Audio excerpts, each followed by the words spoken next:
وكفى وسلام على عباده الذين اصطفى أما بعد فأعوذ بالله من الشيطان الرجيم بسم الله الرحمن الرحيم من عمل صالحا من ذكر أو أنثى وهو مؤمن فلنحيينه حياة طيبة سبحان ربك رب العزة عما يصفون وسلام على المرسلين والحمد لله رب العالمين اللهم صل على سيدنا محمد وعلى آل سيدنا محمد وبارك وسلم اللهم صل على سيدنا محمد وعلى آل سيدنا محمد وبارك وسلم اللهم صل على سيدنا محمد وعلى آل سيدنا محمد وبارك وسلم۔ اللہ رب العزت کا ارشاد ہے من عمل صالحا من ذکر او انثی، جو کوئی شخص بھی نیکی کی زندگی گزارے گا، نیک اعمال کرے گا، چاہے مرد ہو چاہے عورت ہو، وہو مؤمن، اس حال میں کہ وہ ایمان والا ہو، فلنحیینہ حیاتا طیبہ، ہم اسے ایک پاکیزہ زندگی عطا فرمائیں گے۔ قرآن کریم نے دنیا کے اندر انسان کی پاکیزہ زندگی کو نیک اعمال کے ساتھ جوڑا ہے۔ انسان اگر دنیا میں ایک اچھی زندگی گزارنا چاہتا ہے تو اچھی زندگی کا مدار اللہ رب العزت کے نزدیک نیک اعمال ہیں۔ جو نیک اعمال کرتا ہے اللہ رب العزت اس کو پاکیزہ زندگی عطا فرماتے ہیں۔ جو اعمال کے اندر کمی کرتا ہے اللہ رب العزت کی جانب سے اعمال کی کمی کے بقدر اس کے اوپر پکڑایا کرتی ہے۔ چنانچہ قرآن کریم میں اللہ رب العزت نے پچھلی قوموں کا تذکرہ فرمایا، اور پچھلی اقوام کے جو تذکرے قرآن کریم کے اندر فرمائے ہیں اس میں ہمارے لیے یہی نصیحت ہے کہ جس قوم نے بھی اللہ رب العزت کی نافرمانی کی، اللہ رب العزت کے عذاب نے ان کو آ پکڑا۔ اللہ رب العزت نے نوح علیہ السلام کا تذکرہ قرآن کریم میں فرمایا کہ نوح علیہ السلام نے اپنی قوم کو دین کی طرف بلایا، اللہ کی جانب بلایا، اور قوم نے نوح علیہ السلام کی بات ماننے سے انکار کیا۔ نتیجہ یہ نکلا کہ اللہ رب العزت نے قوم کو غرق کر دیا، سمندر پانی کے اندر ڈبو دیا، پانی کا عذاب ان پہ نازل فرمایا۔ پھر اللہ رب العزت نے قوم عاد کا ذکر فرمایا، قوم سمود کا ذکر فرمایا، قوم لوط کا ذکر فرمایا، قوم شعیب کا تذکرہ فرمایا۔ یہ مختلف اقوام کے تذکرے اللہ رب العزت نے قرآن کریم میں فرمائے، اور ان سب کے ذریعے سے ایک ہی پیغام دیا کہ جس نے اللہ رب العزت کے حکموں کے مطابق زندگی گزاری، اللہ رب العزت نے اسے تو پاکیزہ زندگی عطا فرمائی، جس نے اللہ کے حکموں کی نافرمانی کی وہ یقیناً اللہ رب العزت کی پکڑ کا مستحق ہوا۔ پھر اسی طریقے سے اللہ رب العزت نے موسیٰ علیہ السلام اور بنی اسرائیل کا تذکرہ قرآن کریم میں بڑی تفصیل کے ساتھ فرمایا کہ موسیٰ علیہ السلام نے اپنی قوم کو سمجھایا، قوم کو دین کی دعوت دی، قوم ایمان بھی لے آئی، مگر ایمان لانے کے باوجود اللہ رب العزت کی نافرمانی کرتی رہی۔ تو نافرمانیاں جب ہونے لگی تو اللہ کی جانب سے چھوٹے چھوٹے عذابات ان کے اوپر آنا شروع ہوئے۔ فَأَرْسَلْنَا عَلَيْهِمُ الطُّوفَانَ وَالْجَرَادَ وَالْقُمَّلَ وَالضَّفَادِعَ وَالدَّمَ آیَاتٍ مُفَصَّلَاتٍ، اللہ نے 5 مختلف قسم کے عذابات چھوٹے چھوٹے اس قوم کے اوپر بھیجے۔ طوفان کا عذاب آیا، پھر خون کا عذاب اس قوم کے اوپر آیا۔ پانی پینے کے لیے اپنے منہ سے لگاتے تھے تو وہ پانی خون کے رنگ کا بن جاتا تھا، خون کی بو اس کے اندر آتی تھی، پینا مشکل ہو گیا۔ پھر مینڈکوں کا عذاب، جو کھانے پینے کی چیز سامنے آئے اس کے اندر سے مینڈک نکل رہے ہیں۔ انسان کی فطرت ہے کہ انسان فطری طور پہ اس چیز سے گھن کھاتا ہے، کھانا مشکل ہو گیا، پینا مشکل ہو گیا، خون کی بو ہر وقت پہ ہر جگہ محسوس کی جانے لگی، اللہ رب العزت فرماتے ہیں آیات مفصلات، یہ تو ہماری جانب سے واضح نشانیاں تھیں اس بات کی کہ تم نے ہماری جانب رجوع کرنا ہے۔ وَلَنُذِيقَنَّهُم مِّنَ الْعَذَابِ الْأَدْنَىٰ دُونَ الْعَذَابِ الْأَكْبَرِ، بڑے عذاب کے آنے سے پہلے ہم چھوٹے چھوٹے عذابات بھیجتے ہیں، لَعَلَّهُمْ يَرْجِعُونَ، تاکہ ان کے ذریعے سے تم اللہ کی جانب رجوع کر سکو، آنکھیں کھلیں تمہاری اور تم اللہ کی جانب رجوع کرو۔ تو جب قوم نے ان عذابات کو اللہ کا عذاب نہیں سمجھا اور اللہ کی جانب سے پکڑ کا ذریعہ نہیں سمجھا، تو نتیجہ یہی نکلا کہ اللہ رب العزت کی جانب سے پھر بڑا عذاب اس قوم کے اوپر آیا، بڑی سزا اللہ رب العزت کی جانب سے آئی۔ یہ سارے واقعات قرآن کریم میں اللہ رب العزت نے بیان فرمائے ہیں، وضاحت کے ساتھ بیان فرمائے ہیں، اس لیے کہ ہم اس کے لیے ذریعے سے سبق سیکھ سکیں۔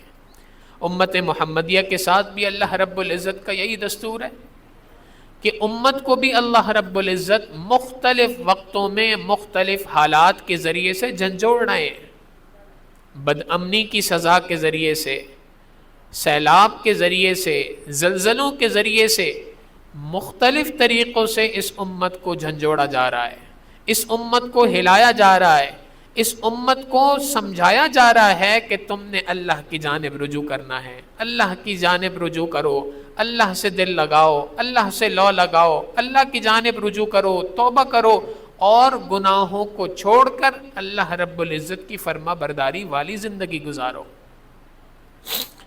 لہٰذا جب کبھی بھی کسی قوم پر برے حالات آتے ہیں، کسی قوم پر اللہ کی جانب سے ناراضگی والے حالات آتے ہیں، تو اللہ رب العزت کی جانب سے اس وقت پر اس قوم سے مطالبہ اس بات کا ہے کہ قوم چند کاموں کا اہتمام کرے۔ جو کوئی ان کاموں کا اہتمام کرتا ہے، اللہ رب العزت کی جانب سے اس کے اوپر آئے ہوئے حالات کو اللہ رب العزت تبدیل فرما دیا کرتے ہیں۔ سب سے پہلا کام کرنے کا کہ قوم اللہ کے دربار میں توبہ کرے، گناہوں سے معافی مانگے، گناہوں کا استحضار کرے، اور استحضار کرنے کے بعد ان گناہوں پر اللہ رب العزت سے معافی مانگے۔ قرآن کریم میں اللہ رب العزت نے حضرت یونس علیہ السلام کی قوم کا تذکرہ فرمایا، اور یہ بات ذکر فرمائی کہ یونس علیہ السلام نے اپنی قوم کو دین کی جانب دعوت دی اور اپنی جانب بلایا، مگر قوم نے نبی کی نافرمانی کی۔ اللہ رب العزت کی جانب سے طے کر دیا گیا اور یونس علیہ السلام نے اعلان کر دیا قوم میں کہ اللہ رب العزت کی جانب سے فلاں دن تم پر عذاب نازل ہو جائے گا۔ چنانچہ یونس علیہ السلام اتنی بات کہہ کر قوم کے درمیان سے نکل گئے اور سفر کر کے آگے اپنی منزل کی جانب روانہ ہو گئے۔ پیچھے قوم نے اللہ رب العزت سے معافی مانگی، ظاہر ہے وقت کا پیغمبر ہے اور وقت کا نبی ہے، جب وہ آ کر اللہ کی جانب سے عذاب کی خبر دے رہا ہے تو قوم کو اس پر احساس ندامت ہوا، اور قوم نے اللہ رب العزت سے سچے دل کے ساتھ معافی مانگی۔ اللہ رب العزت نے نہ صرف یہ کہ عذاب کو ٹال دیا، قرآن کریم میں اللہ رب العزت نے ان کا ذکر تعریفاً ارشاد فرمایا، فَلَوْلَا كَانَتْ قَرْيَةٌ آمَنَتْ فَنَفَعَهَا إِيمَانُهَا إِلَّا قَوْمَ یونس، کہ کوئی بستی یونس علیہ السلام کی قوم کی طرح کیوں نہیں ہو جاتی، ایمان والے یونس علیہ السلام کی قوم کی طرح کیوں نہیں ہو جاتے۔ لما آمنوا کشفنا عنہم عذاب الخزی، جب وہ توبہ طائب ہو گئے، اللہ کی جانب رجوع کیا، تو اللہ رب العزت فرماتے ہیں ہم نے ان سے رسوائی والے عذاب کو دور کر دیا۔ کس بنیاد پہ؟ اللہ کی جانب توبہ کرنے پر، اللہ کی جانب رجوع کرنے پر۔ تو امت محمدیہ کی بھی یہ ذمہ داری ہے کہ جب اللہ رب العزت کی جانب سے ناموافق حالات آئیں تو سب سے پہلا کام کرنے کا یہ ہے کہ اللہ رب العزت کے دربار میں توبہ کی جائے۔ دوسرا کرنے کا کام یہ ہے کہ جب اس طرح کے ناموافق حالات آئیں تو ناموافق حالات کے آنے پر اسباب کو اختیار کیا جائے۔ اور اسباب کی جانب رجوع کیا جائے، دیکھا جائے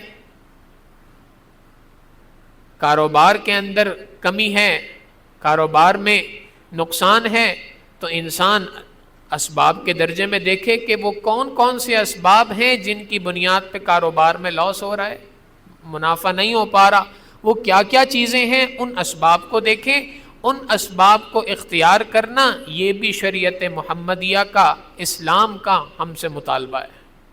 تو پہلا کام اللہ کے دربار میں توبہ کرنا، دوسرا کام اسباب کو اختیار کرنا، اور تیسرا کام مسبب الاسباب اللہ رب العزت کے دربار میں دعا کا اہتمام کرنا۔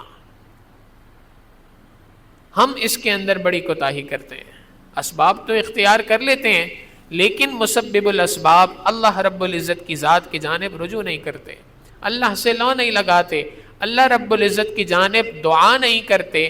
جب دعا انسان نہیں مانگتا تو اللہ کی مدد کیسے شامل حال ہوگی؟ نبی علیہ الصلوۃ والسلام نے تو ہمیں سکھلایا کہ انسان ہر چھوٹے کام میں اللہ کی مدد مانگے۔ ارشاد فرمایا اگر تمہارا جوتے کا تسمہ بھی ٹوٹ جائے تو اللہ سے مانگو، تو اگر جوتے کا تسمہ ٹوٹ جائے تو بھی اللہ سے مانگنے کا حکم ہے، تو انسان کی دنیا کی چھوٹی ضرورت ہو تو بھی اللہ سے مانگنے کا حکم، اور بڑی سے بڑی ضرورت ہو تو بھی اللہ سے مانگنے کا حکم ہے۔ اللہ رب العزت خالق ہیں اور دنیا والے ساری مخلوق ہیں۔ خالق سے مانگنے میں اور مخلوق سے مانگنے میں بڑا فرق ہے۔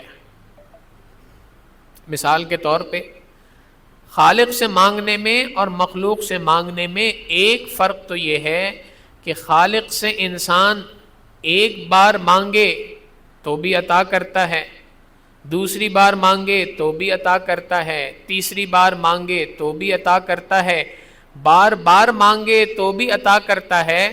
بلکہ نبی علیہ الصلوۃ والسلام نے تو فرمایا کہ جو بندہ اپنی ہر ضرورت کو اللہ رب العزت سے مانگتا ہے، اللہ رب العزت اس بندے کو اپنا محبوب بنا لیا کرتے ہیں۔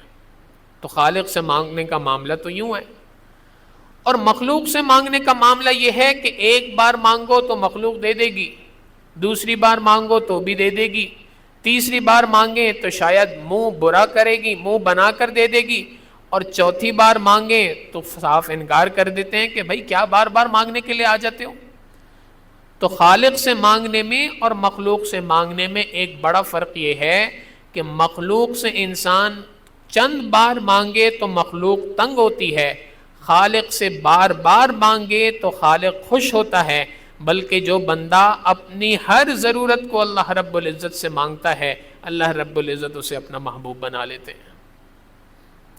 خالق سے مانگنے میں اور مخلوق سے مانگنے میں ایک دوسرا فرق بھی ہے، اور وہ یہ ہے کہ مخلوق سے اگر تھوڑا مانگو تو بھی ناراض ہو جاتی ہے، اور بسا اوقات زیادہ مانگو تو بھی ناراض ہو جاتی ہے۔ کسی امیر آدمی سے انسان کہے مجھے 10 روپے چاہیے تو وہ ناراض ہوتا ہے کہ جی آپ نے میری شان کے مطابق نہیں مانگا، اور کسی غریب آدمی سے کروڑوں روپے مانگ لے تو وہ بھی ناراض ہو جاتا ہے کہ آپ میری غربت کا مذاق اڑا رہے ہیں۔ تو مخلوق کا معاملہ تو یہ ہے، تھوڑا مانگو تو ناراض، زیادہ مانگو تو ناراض۔ خالق کا معاملہ یہ ہے کہ تھوڑا مانگو تو بھی خوش ہوتا ہے، زیادہ مانگو تو بھی خوش ہوتا ہے۔ حقیقت یہ ہے کہ انسان اپنی بساط کے مطابق مانگتا ہے، پروردگار عالم اپنی شان کے مطابق انسان کو عطا فرماتے ہیں۔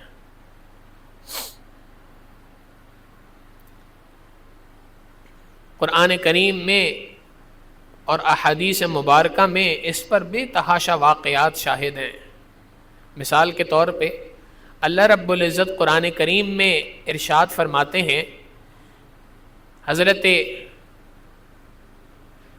آسیہ کا قصہ کہ فرعون کی بیوی ہیں، اور فرعون کی بیوی جب موسیٰ علیہ السلام پر ایمان لے آتی ہیں تو اپنے ایمان کو فرعون سے چھپا کے رکھتی ہیں، لیکن جیسے علماء نے لکھا ہے کہ مشک اور عشق چھپا نہیں رہتا، اللہ کی محبت انسان کے دل میں ہو اور وہ چھپی رہ جائے یہ ممکن نہیں ہے۔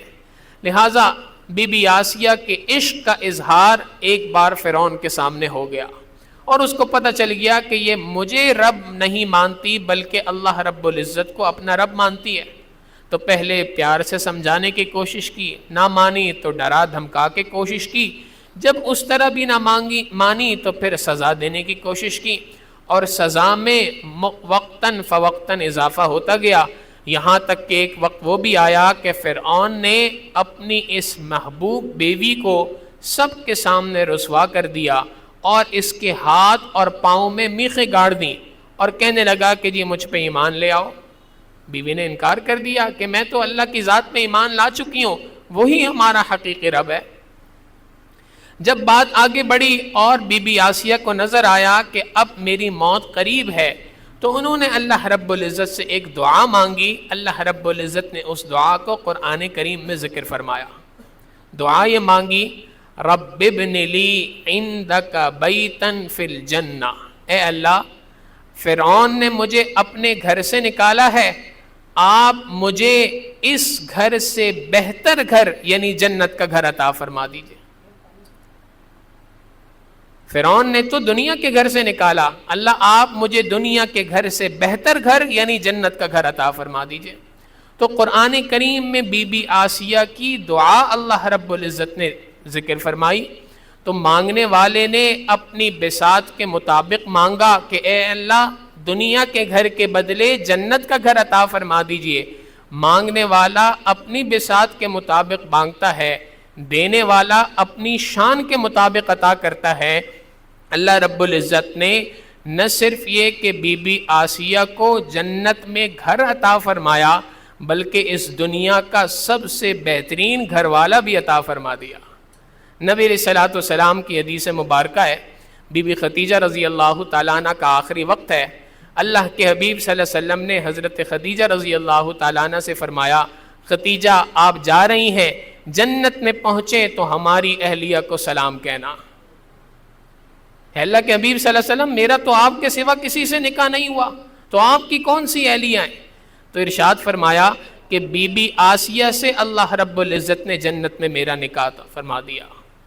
تو مانگنے والے نے تو جنت میں گھر مانگا تھا، مگر دینے والے نے اپنی شان کے مطابق نہ صرف یہ کہ جنت میں گھر عطا فرمایا بلکہ اللہ کے حبیب صلی اللہ علیہ وسلم کا ساتھی بنا دیا، زوجہ بنا دیا، اور نبی علیہ الصلوۃ والسلام کا ساتھ عطا فرما دیا۔ پھر قرآن کریم میں حضرت ابراہیم علیہ الصلوۃ والسلام کا بھی تذکرہ ہے کہ سیدنا ابراہیم علیہ الصلوۃ والسلام اللہ کے پیغمبر ہیں، اور انہوں نے اللہ رب العزت کے حکم پر جب سیدنا اسماعیل علیہ الصلوۃ والسلام کو اور بی بی ہاجرہ کو مکہ مکرمہ میں چھوڑا، تو وہاں پہ اللہ رب العزت سے دعا مانگی کہ اے اللہ میں نے ان کو ایک صحرا بیابان میں چھوڑ دیا، بواد غیر ذی زرع عند بیتک المحرم، حرمت والے گھر کی جگہ جو اس وقت پر صحرا بیابان ہے، دور دور تک پانی کا نام و نشان نہیں، دور دور تک آبادی کا نام و نشان نہیں، مگر آپ کے حکم پہ یہاں چھوڑ دیا۔ اے اللہ وَرْزُقْهُم مِّنَ الثَّمَرَاتِ، اللہ اب آپ انہیں یہاں کھانے کے لیے پھل عطا فرما دیجئے۔ تو ابراہیم علیہ الصلوۃ والسلام نے اللہ رب العزت سے دعا مانگی کہ اے اللہ میں نے اپنے بیوی اور بچے کو یہاں چھوڑ دیا، آپ اس کے بدلے انہیں پھل عطا فرما دیجئے۔ ثمرات کا لفظ استعمال فرمایا، مانگنے والے نے اپنی بساط کے مطابق مانگا، چونکہ اللہ رب العزت کے خزانوں پہ نظر تھی، اللہ رب العزت نے اپنی شان کے مطابق عطا فرمایا کہ آج تک ابراہیم علیہ الصلوۃ والسلام کی یہ دعا قبول ہو رہی ہے۔ مانگنے والے نے فقط ثمرات مانگے تھے، پھل مانگے تھے، اللہ رب العزت نے فرمایا کہ میرے پیارے ابراہیم درختوں کے پھل بھی ہم آپ کو عطا فرمائیں گے، مگر صرف درختوں کے پھل نہیں، دنیا کی ہر چیز کا پھل ہم یہاں عطا فرمائیں گے۔ چنانچہ عربی زبان میں ثمرات کا لفظ فیکٹری کی پروڈکشن کے لیے بھی استعمال ہوتا ہے، تو فیکٹری کی پروڈکشن یہ اس کا پھل ہے، درختوں کی پھل اس کو بھی ثمرات کہا جاتا ہے، اور زراعت کے ذریعے سے جو کھیتی باڑی اگتی ہے وہ بھی اس زمین کا پھل ہے۔ اللہ رب العزت نے آج مکہ مکرمہ میں دنیا کی ہر چیز کا پھل اتار دیا، آج عمرہ کرنے کے لیے لوگ جاتے ہیں، حج کے لیے جاتے ہیں، تو دیکھتے ہیں اپنی آنکھوں سے کہ دنیا کے جس کونے میں کوئی چیز بنتی ہے اللہ رب العزت نے اس کو مکہ مکرمہ میں پہنچا دیا۔ مانگنے والے نے اپنی بساط کے مطابق مانگا، دینے والے نے اپنی شان کے مطابق عطا فرمایا۔ سیدنا عمر رضی اللہ تعالیٰ عنہ کا واقعہ بھی مشہور ہے کہ عمر فاروق رضی اللہ تعالیٰ عنہ امیر المؤمنین ہیں، مسجد نبوی کے قریب ایک مرتبہ رات کو گشت کر رہے تھے اور 14ویں کا چاند انہوں نے آسمانوں پہ دیکھا تو ان کو نبی علیہ الصلوۃ والسلام کی یاد ستائی، اور اس وقت میں انہوں نے اللہ سے دعا مانگی، اللہم ارزقنا شہادتاً فی سبیلک وجعل بیتی ببلد حبیبک، اے اللہ میں آپ سے اپنے راستے کی شہادت کا تمنا کرتا ہوں اور اپنے محبوب صلی اللہ علیہ وسلم کے شہر میں قبر کی دعا مانگتا ہوں۔ صحابہ اس دعا پہ بڑے حیران ہوا کرتے تھے، یہ کیسی دعا ہے؟ شہادت تو ملتی ہے میدان جہاد میں، مدینہ تو کوئی میدان جہاد نہیں، آپ ایک طرف شہادت کی تمنا بھی کر رہے ہیں اور دوسری جانب مدینہ کے اندر اپنی قبر کی دعا بھی مانگ رہے ہیں۔ تو مانگنے والے نے اللہ کے خزانوں پر نظر جمائے دعا مانگی تھی، اللہ رب العزت نے اپنی شان کے مطابق عطا فرمایا۔ مانگنے والے نے فقط شہادت مانگی تھی، اللہ رب العزت نے نہ صرف یہ کہ شہادت عطا فرمائی بلکہ شہادت بھی کتنی عظیم الشان عطا فرمائی۔ باوضو ہیں، مسجد نبوی میں ہیں، محبوب صلی اللہ علیہ وسلم کے مصلی پر ہیں، سجدے کی حالت کے اندر ہیں، اور اس حال میں خنجر لگتا ہے جو خنجر ان کی شہادت کا ذریعہ بنتا ہے۔ مانگنے والے نے فقط شہادت مانگی تھی، اللہ رب العزت نے عظیم ترین شہادت عطا فرمائی۔ پھر مانگنے والے نے مانگا تھا کہ اے اللہ اپنے محبوب کے شہر میں جگہ عطا فرما دے، تو جنت البقیع میں تدفین ہو جاتی تو بھی دعا پوری ہو جانی تھی، مگر مانگنے والے نے اللہ کے خزانوں پر نظر جمائے دعا مانگی تھی، اللہ رب العزت نے اپنی شان کے مطابق عطا فرمایا۔ نہ صرف یہ کہ مدینہ طیبہ کی سرزمین عطا فرمائی بلکہ اپنے محبوب صلی اللہ علیہ وسلم کا پڑوس عطا فرما دیا۔ تو انسان اللہ رب العزت سے جب مانگتا ہے، دنیا والوں کا دستور یہ ہے کہ تھوڑا مانگو تو ناراض ہوتے ہیں، زیادہ مانگو تو ناراض ہوتے ہیں۔ رب کریم کا معاملہ یہ ہے کہ اللہ رب العزت سے انسان تھوڑا مانگے یا زیادہ مانگے، اللہ کے خزانوں پر نظر رکھ کے دعا مانگتا ہے، اللہ رب العزت اس بندے کی دعا کو نہ صرف یہ کہ قبول فرماتے ہیں بلکہ اپنی شان کے مطابق اس کو عطا فرماتے ہیں۔ کمی ہماری جانب سے ہے، کوتاہی ہماری جانب سے ہے، ہم اول تو دعا نہیں مانگتے، اگر مانگ لیں تو توجہ سے نہیں مانگتے، اور اگر توجہ سے دعا مانگ بھی لیں تو یقین کے ساتھ دعا نہیں مانگتے، خود ذہن کے اندر شک ہوتا ہے پتہ نہیں قبول ہوگی کہ نہیں ہوگی۔ حالانکہ اللہ رب العزت کا وعدہ ہے انسانوں سے، ادعونی استجب لکم، مجھ سے دعا مانگو میں تمہاری دعا کو قبول کروں گا۔ تو رب نے وعدہ فرما لیا کہ مجھ سے دعا مانگو گے تو میں تمہاری دعا کو قبول فرماؤں گا، اور یہ دعا اتنی عظیم الشان عبادت ہے، نبی علیہ الصلوۃ والسلام نے فرمایا الدعاء مخ العبادہ، دعا عبادت کا مغز ہے، نچوڑ ہے۔ نبی علیہ السلام نے فرمایا جس پر دعا کے دروازے کھل گئے اس پر اللہ رب العزت کی رحمت کے دروازے کھل گئے۔ گویا مفہوم مخالف ہم یوں سمجھ سکتے ہیں، جس پر دعا کے دروازے بند کر دیے گئے اللہ کی رحمت کے دروازے اس بندے پر بند ہو گئے۔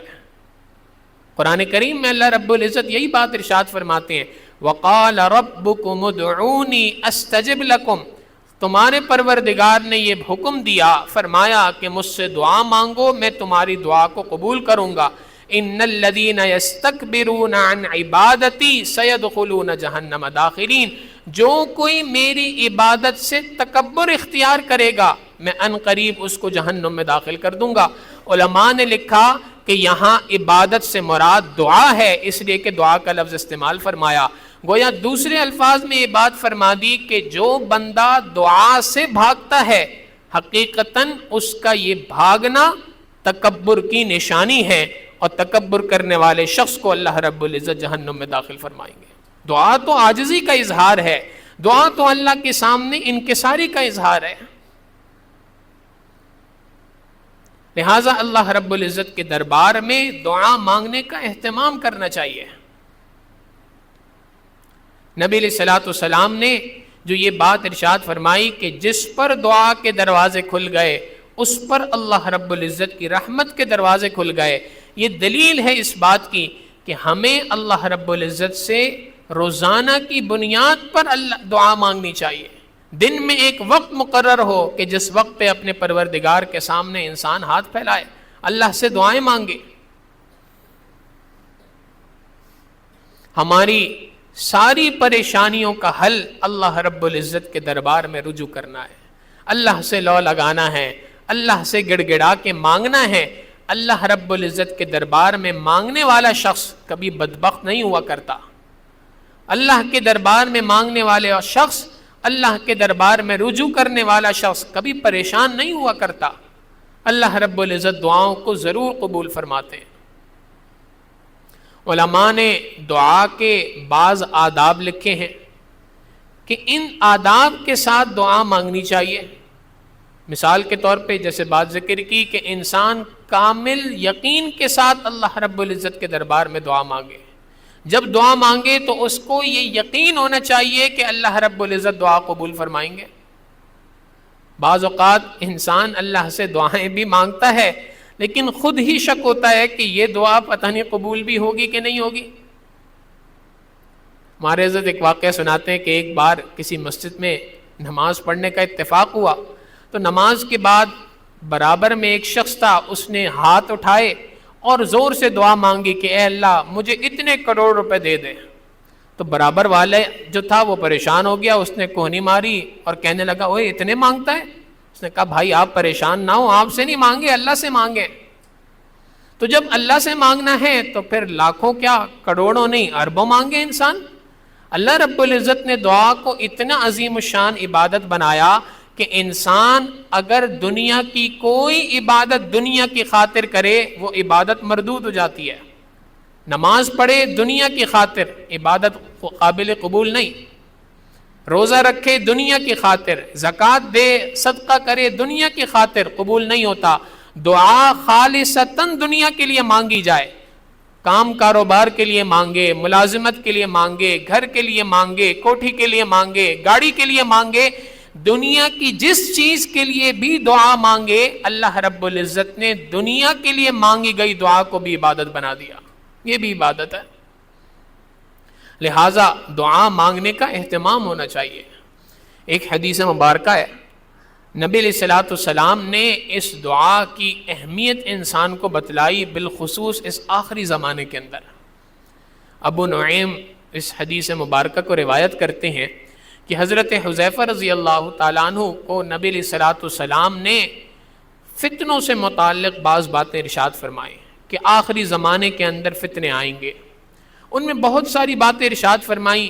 ایک بات یہ فرمائی کہ آخری زمانے کے اندر فتنے اتنی تیزی کے ساتھ دنیا کے اندر گریں گے، آئیں گے کہ جیسے تسبیح ٹوٹتی ہے اور دانے تیزی کے ساتھ نیچے گرنا شروع ہوتے ہیں، ایسے ہی آخری زمانے کے اندر فتنوں کی برسات ہوگی، فتنوں کی بہتات ہوگی۔ ایک کے بعد ایک فتنہ آئے گا، ایک فتنہ ختم نہیں ہوگا، دوسرا ختم نہیں ہوگا، تیسرا، مسلسل فتنے آ رہے ہوں گے۔ پھر ارشاد فرمایا کہ اس موقع پر مفہوم حدیث ہے کہ ان مواقع پر انسان کے لیے ایمان کا بچانا بڑا مشکل ہو جائے گا۔ نبی علیہ السلام نے مثال دی کہ ایسے ہی وقت ہوگا کہ ایک بندہ صبح کو اٹھے گا تو مومن ہوگا، شام کو اپنے بستر پہ جائے گا تو کافر ہوگا۔ شام کو مومن ہے تو صبح کو اپنے بستر سے اٹھے گا تو ایمان سلب ہو چکا ہوگا۔ تو جب یہ ساری باتیں نبی علیہ الصلوۃ والسلام نے ارشاد فرمائیں تو حضرت حذیفہ رضی اللہ تعالیٰ عنہ نے نبی علیہ السلام سے، حضرت ابو ہریرہ رضی اللہ تعالیٰ عنہ نے نبی علیہ الصلوۃ والسلام سے سوال کیا کہ یا رسول اللہ من نجات، اے اللہ کے حبیب صلی اللہ علیہ وسلم نجات کا طریقہ کیا ہے؟ اتنے سخت حالات آپ ارشاد فرما رہے ہیں، بیان کر رہے ہیں، تو ان حالات میں انسان کے لیے بچنے کا طریقہ کیا ہے، کیسے بچا جا سکتا ہے؟ تو نبی علیہ الصلوۃ والسلام نے فرمایا وَلَا يَنْجُو مِنْهَا إِلَّا مَنْ دَعَا كَدُعَاءِ الْغَرَقِ فِي الْبَحْرِ، ان حالات میں کوئی شخص فتنوں سے نہیں بچ سکتا سوائے اس بندے کے کہ جو اللہ سے ایسے ڈوب کر دعا مانگتا ہو جیسے سمندر میں ڈوبنے والا شخص آہو بکا کیا کرتا ہے، جس کو اپنی موت سامنے نظر آ رہی ہو اور وہ اس وقت پہ ہاتھ پاؤں مارتا ہے، لجاجت کا اظہار کرتا ہے۔ اس طریقے سے جو بندہ اللہ سے دعا مانگے گا وہی اس آخری زمانے میں فتنوں سے محفوظ رہ سکے گا۔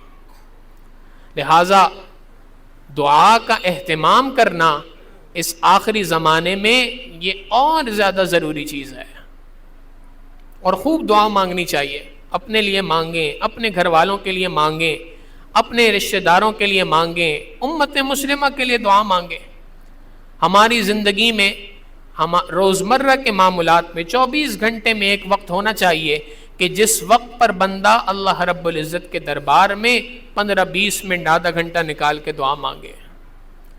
بعض اوقات لوگوں کو یہ پریشانی ہوتی ہے کہ جی ہم 15-20 منٹ کیا مانگیں، دعا تو اتنی دیر مانگی ہی نہیں جاتی۔ علماء نے اس کے 2 طریقے بیان کیے۔ ایک طریقہ تو یہ بیان کیا کہ جو اللہ کے حبیب صلی اللہ علیہ وسلم کی مانگی گئی دعائیں ہیں ان کو پڑھنا شروع کریں، ان کا ترجمہ دیکھیں کہ نبی علیہ الصلوۃ والسلام کن خوبصورت الفاظ کے ساتھ اللہ رب العزت کے دربار میں دعا مانگا کرتے تھے۔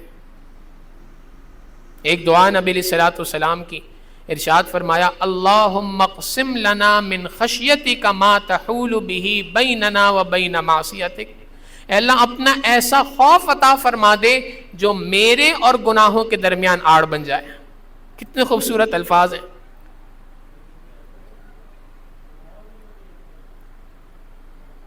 وَمِن طَاعَتِكَ مَا تُبَلِّغُنَا بِهِ جَنَّتَكَ، اے اللہ اپنی ایسی اطاعت مجھے نصیب فرما دے جو مجھے آپ کے پیارے گھر جنت تک پہنچا دے۔ تو یہ نبی علیہ الصلوۃ والسلام کی مانگی گئی دعاؤں کے خوبصورت الفاظ ہیں۔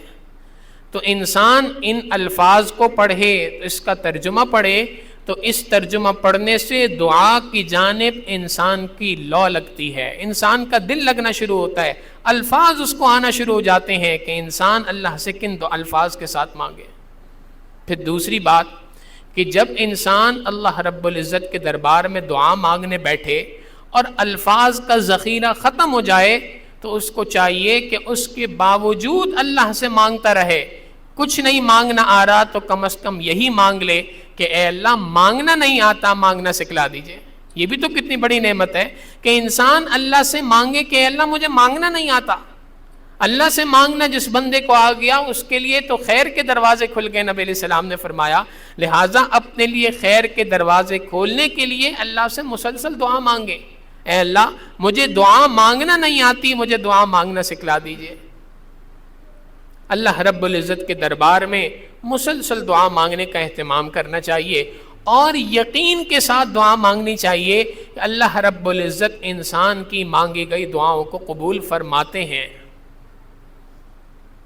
جب یقین کے ساتھ مانگے اور توجہ کے ساتھ مانگتا ہے تو اللہ تعالیٰ دعاؤں کو قبول فرماتے ہیں۔ 2 واقعات کتابوں میں لکھے ہیں، میں سنا کے بات مکمل کروں گا۔ ایک واقعہ کتابوں میں لکھا ہے حجاج بن یوسف کے زمانے کا، ساجد نے اس سے پہلے بھی کئی بار سنایا ہے۔ حجاج بن یوسف مسلمانوں کا بادشاہ، ایک وقت تھا بیت اللہ کا طواف کرنے کے لیے مسجد حرام میں داخل ہوا تو اس نے دیکھا کہ ایک اندھا ایک جانب بیٹھا ہے، بیت اللہ کی جانب اس کا رخ ہے، ہاتھ اس کے اٹھے ہوئے ہیں اور اللہ سے دعا مانگ رہا ہے کہ یا اللہ مجھے بینائی دے دے، یا اللہ مجھے بینائی دے دے، یا اللہ مجھے بینائی دے دے۔ حجاج نے اس کو دیکھا تو تھوڑی دیر دیکھتا رہا، پھر اس کے قریب پہنچا اور پاؤں کی ٹھوکر ماری اور کہنے لگا اوے اندھے تو مجھے جانتا ہے میں کون ہوں؟ اس نے کہا مجھے کیا پتا تم کون ہو؟ کہنے لگا میں حجاج ہوں۔ بادشاہ سلامت آپ ہیں؟ کہا ہاں میں دیکھ رہا ہوں تو یہاں بیٹھا ہے اور مسلسل دعا مانگ رہا ہے کہ مجھے بینائی مل جائے، لیکن تجھے بینائی مل ہی نہیں رہی۔ میں تیرے اوپر ایک پولیس والے کو، شرطے کو مقرر کر رہا ہوں اور طواف کرنے کے لیے جا رہا ہوں، جتنی دیر میں طواف کر کے آیا اگر تیری بینائی نہیں لوٹی تو تیرا سر قلم کر دیا جائے گا۔ اتنی بات کہی، ایک شرطے کو مقرر کیا اور خود جو ہے وہ طواف کرنے کے لیے چلا گیا۔ اب اس اندھے کی حالت تو غیر ہو گئی، پہلے تو صرف یہ ویسے ہی دعا مانگ رہا تھا، رسمی دعا تھی، اب اس کی دعا کا انداز بدل گیا اور گڑ گڑا رہا ہے لجاجت کے ساتھ اور اپنی پوری توانائی دعا کے اندر صرف کر رہا ہے، کہہ رہے یا اللہ پہلے تو صرف آنکھوں کا سوال تھا، اب تو جان کا سوال ہے، آپ رحم نہیں فرمائیں گے تو کون رحم فرمائے گا؟ آپ ہی ہیں جس نے دنیا کی ہر مخلوق کو بینائی عطا فرمائی، آپ مجھے بھی بینائی عطا فرما سکتے ہیں، آپ کے قبضہ قدرت میں سارے خزانے ہیں۔ الفاظ کا چناؤ بھی تبدیل ہو گیا، انداز بھی بدل گیا، لجاجت میں بھی اضافہ ہو گیا۔ کتابوں میں واقعہ لکھا ہے ابھی حجاج کے 7 چکر پورے نہیں ہوئے تھے، اللہ رب العزت نے اس اندھے کو اس کی بینائی لوٹا دی۔ حجاج نے اس سے کہا کہ دیکھو جس طرح تم دعا مانگ رہے تھے، ساری زندگی دعا مانگتے رہتے، تب بھی تمہاری دعا کبھی قبول نہیں ہونی تھی، اس لیے کہ اس دعا کے اندر درد نہیں تھا، اس دعا کے اندر اللہ کی جانب کامل رجوع نہیں تھا۔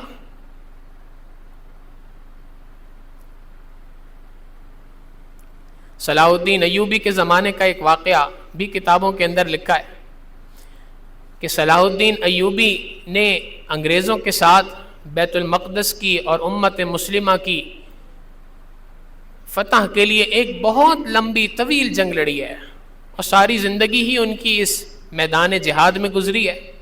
تو ایک وقت ایسا بھی آیا کہ ایک جگہ پر جنگ سے فارغ ہوئے اور مسلمانوں کی جو فوج تھی وہ اس میں کافی سارے لوگ زخمی تھے اور لمبے عرصے تک جنگ کرنے کی وجہ سے تھکے ہوئے بھی تھے اور واپسی کا ارادہ کر رہے تھے۔ اسی اثناء میں صلاح الدین ایوبی کے جاسوسوں نے اس کو اطلاع دی کہ دشمنوں کا ایک اور بہت بڑا بحری بیڑا سمندر کے راستے تم پر حملہ آور ہونے کے لیے آ رہا ہے، نکل چکا ہے، کچھ عرصے کے بعد پہنچ جائے گا۔ صلاح الدین ایوبی کو بڑی فکر ہوئی کہ ابھی تو ہمارے پاس توانا فوج نہیں ہے، جو ہیں ان میں زخمی بھی بے تحاشا ہیں اور جو زخمی نہیں ہیں وہ بھی اس وقت پر جنگ کرنے کے قابل نہیں ہیں۔ تو اسباب اختیار کرنے کے ساتھ ساتھ اس نے مسبب الاسباب اللہ رب العزت کی جانب رجوع کرنے کا ارادہ کیا۔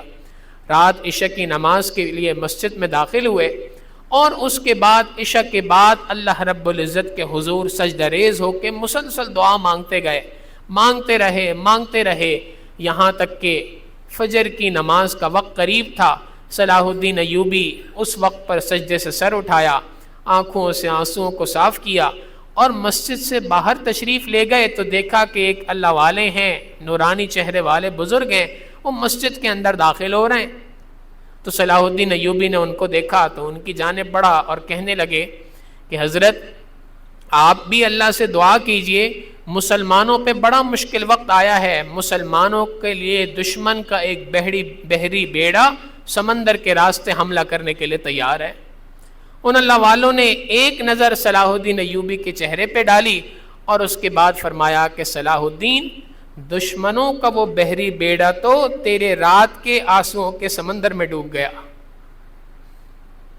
اور کچھ عرصے کے بعد خبر آئی کہ واقعی جس وقت پر صلاح الدین ایوبی اللہ رب العزت کے دربار میں لو لگائے ہوئے سجدہ ریز تھے، اسی وقت پر یہ دشمنوں کا بحری بیڑا سمندر کے اندر غرق ہو گیا۔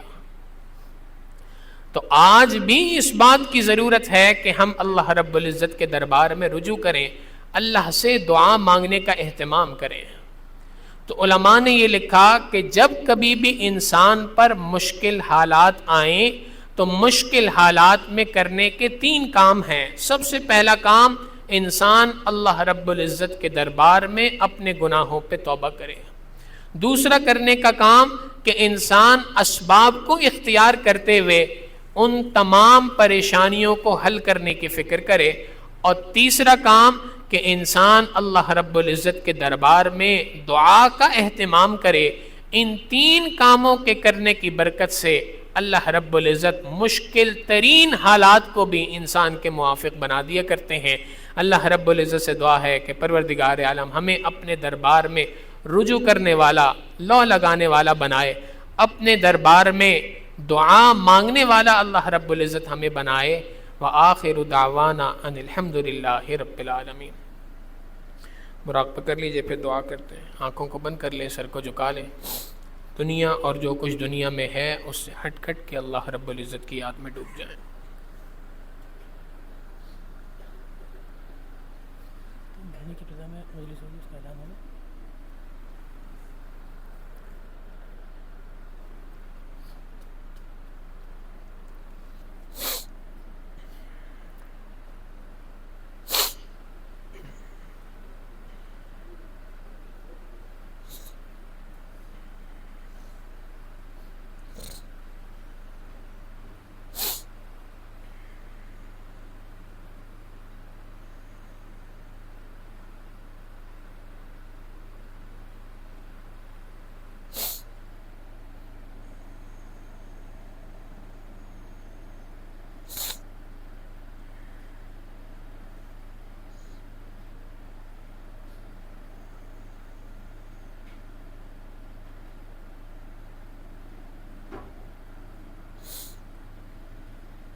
آہ جاتی ہے اثر کو کھینچ لانے کے لیے،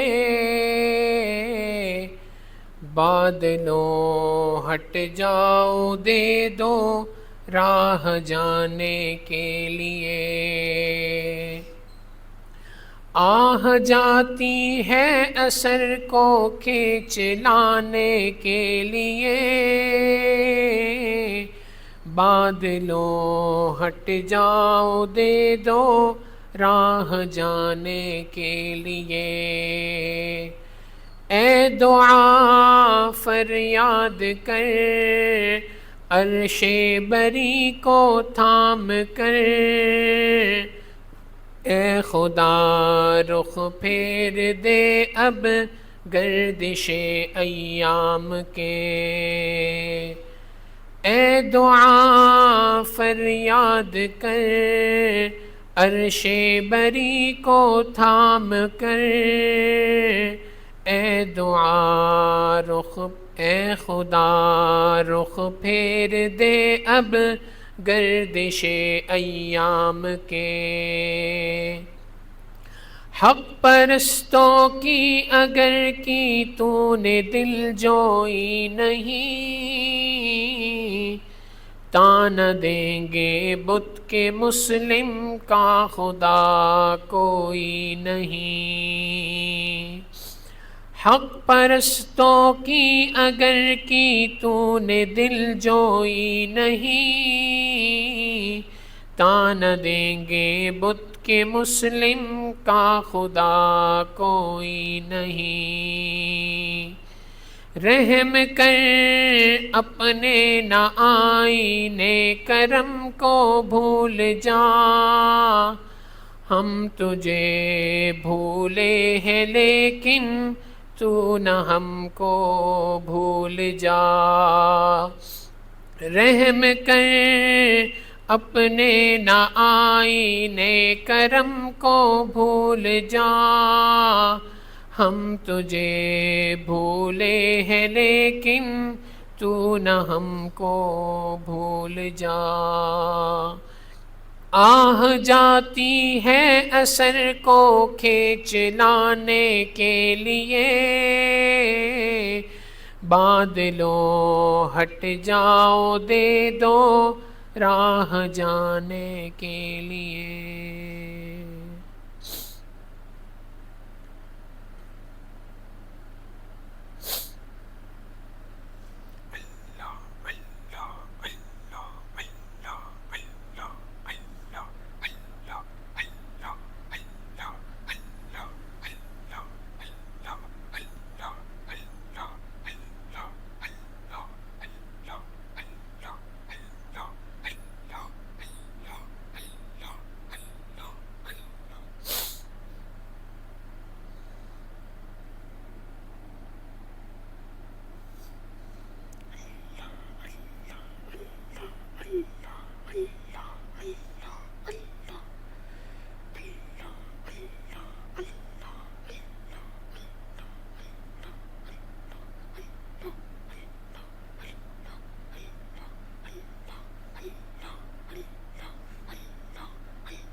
لا الہ الا اللہ محمد الرسول اللہ۔ دعا کر لیجئے۔